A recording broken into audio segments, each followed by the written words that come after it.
Assim, como é que eu vim atuar no TS, como é que eu venho atuando nesses debates sobre tecnologia e política, democracia e tecnologia. Eu venho atuando justamente pensando como é que a tecnologia pode melhorar a nossa forma de se organizar em sociedade, de distribuir os arranjos de poder. O poder transforma as sociedades, né? Então, como é que a tecnologia também pode pensar formas de distribuir esse poder para que cada um possa ser também um pouco transformador da sua própria sociedade. Quando surgiram os primeiros debates sobre como a tecnologia influenciaria a sociedade, se falava muito na construção da aldeia global. Né? A aldeia global era justamente uma analogia para pensar o mundo como uma aldeia só, ou seja, como uma grande comunidade em que as pessoas estão muito próximas. Né? A noção de aldeia, a noção de comunidade é justamente das pessoas se acercando e estando próximas. Né? Então, acho que o potencial da tecnologia em si é justamente essa construção, essa aproximação das pessoas. Né? Só que diferente de uma grande aldeia, só uma única aldeia, o que a gente vem percebendo é que a tecnologia vem produzindo, fortalecendo comunidades, mas ao mesmo tempo fragmentando sociedade em infinitas comunidades. Então, eu posso ter uma comunidade, o senso de comunidade em torno de pessoas que têm interesses e pensamentos próximos, mas essas pessoas não necessariamente precisam estar ao meu redor, elas podem estar uma em cada região do país. E nisso a gente constrói esse sentimento de comunidade, debatendo e compartilhando esses interesses ou promovendo ações compartilhadas aí fora do modelo só eletrônico, digital, né, mas também isso refletindo em ações do nosso cotidiano, nossa vida offline, né? Só que a grande questão é que eu acho que nesse sentido pensar como a tecnologia pode transformar esse exercício de poder, eu acho que está muito associado em como a gente pode quebrar essas estruturas clássicas de poder. Pensar um mundo mais democrático é pensar também que modelos de democracia a gente quer. E eu acho que um dos modelos possíveis e interessantes para esse novo mundo é justamente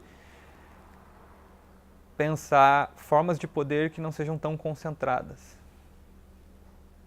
A gente tem grandes pessoas, grupos que detêm muito poder e exercem esse poder. Então, pensando que a concentração de riqueza, ou seja, o poder econômico,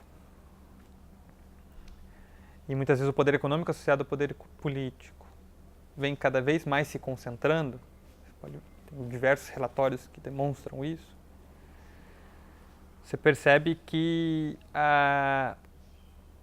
apesar da gente estar num mundo mais conectado e as pessoas mais integradas, o poder ainda vem se concentrando cada vez mais. Mas a gente não, obviamente, pensando a contemporaneidade da evolução da tecnologia e a concentração do poder econômico e do poder político, não se pode estabelecer uma relação de que a tecnologia é a culpada por essa concentração. Talvez, em certa medida, ela possa até ser, ou seja, à medida que bancos e empresas se tornaram mais eficientes por conta da tecnologia, elas ajudaram, provavelmente, esse poder econômico a se concentrar. Mas, ao mesmo tempo que ela pode ser um elemento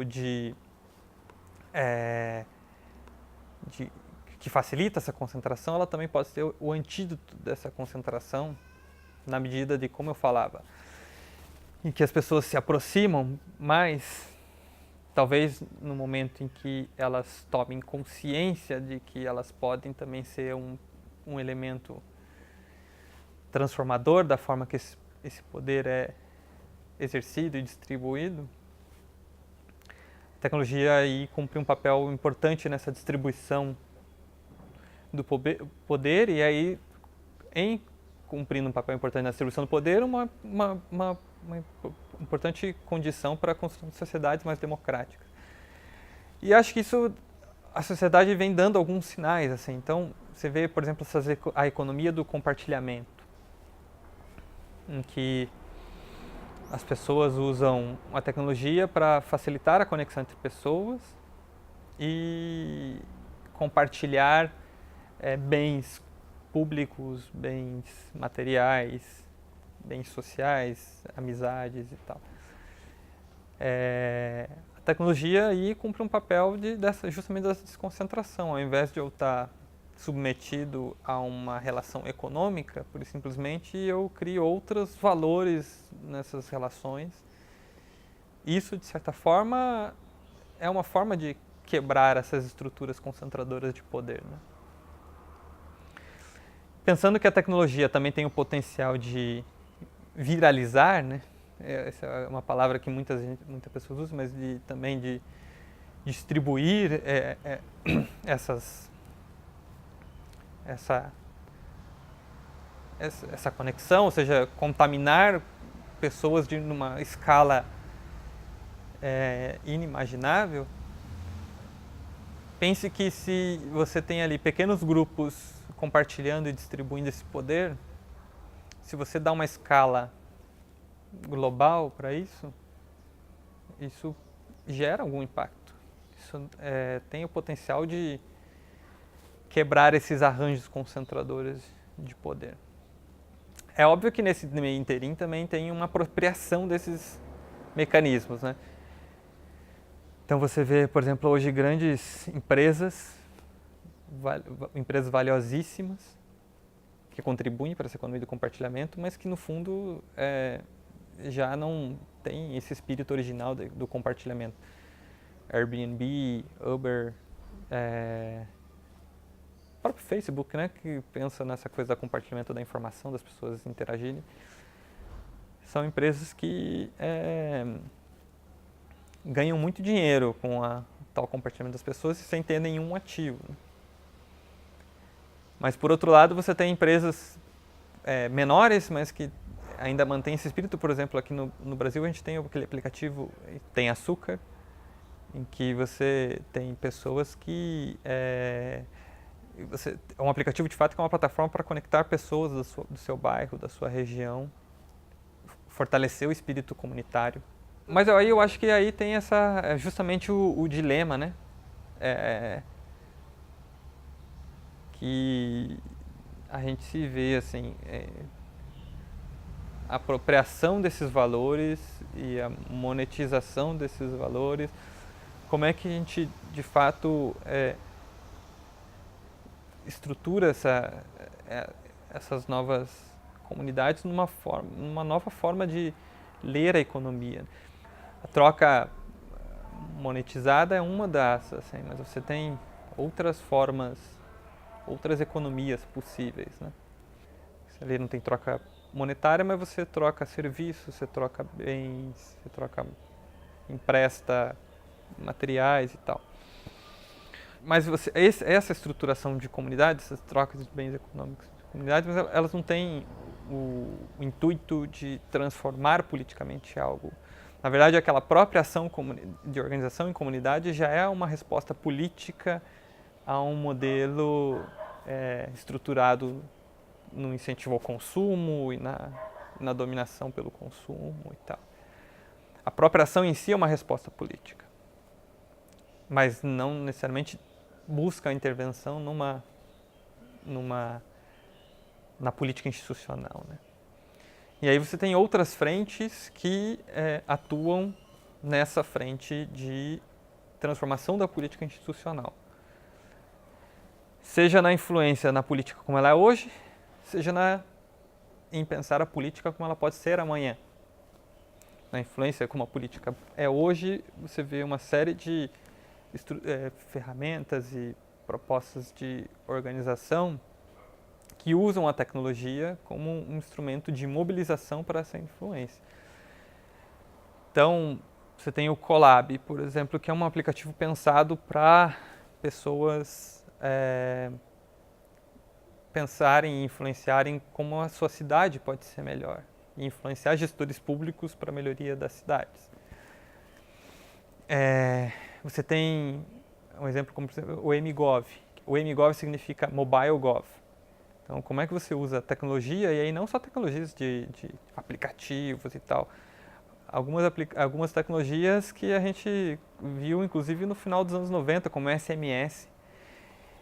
Mas o que eles usam, eles aproveitam essas tecnologias, essas high-tech e low-tech, se SMS pode ser dito como low-tech, mas com um objetivo fundamental de como é que você leva informação a pessoas que estão excluídas digitalmente e informacionalmente, para melhorar a relação dessas pessoas e fazer essas pessoas progredirem e terem um melhor uso dos seus recursos. Então, essas são soluções que não dependem de um grande aparato, num grande algoritmo solucionador do mundo, mas que tem um grande impacto na forma com que as pessoas se organizam, né? Aí você tem relações, por exemplo, outras organizações que usam tecnologia como transformação produzir impacto institucional, e aí, inclusive, disputando a vida política das cidades, que são a rede Nossas Cidades, né? Que ali também a tecnologia não é o core do negócio. O core, o núcleo da ação, são as pessoas engajadas e conscientes do seu papel político na transformação da sua localidade, do seu município. A tecnologia, ela é um potencializador desse núcleo que é se pensar essa transformação política da cidade. E como é que a tecnologia potencializa isso? Conectando essas pessoas, permitindo com que elas respondam mais rápido a questões políticas. Então, elas podem, por exemplo, saber que, usando a tecnologia, a troca de informações, que vai ser votado hoje na Câmara de Vereadores um projeto para desalojar 50 famílias de uma região que tem interesse imobiliário e tal. Então, a tecnologia ela pode permitir que, por exemplo, você mande mensagens rápidas para as pessoas que vão ser afetadas naquela localidade sobre essa ação dessa possível consequência dessa lei votada, e mobilizar que essas pessoas estejam na Câmara, assim, ali nas próximas horas, para pressionarem para que os vereadores não votem a favor dessa questão. Então, o componente político, ou seja, a motivação da ação política, não é dada pela tecnologia pura e simplesmente. A tecnologia em si, ela não é política, ela é o significado que é dado ao uso dessa tecnologia que torna essa ação política e com potencial de transformação dessa estrutura.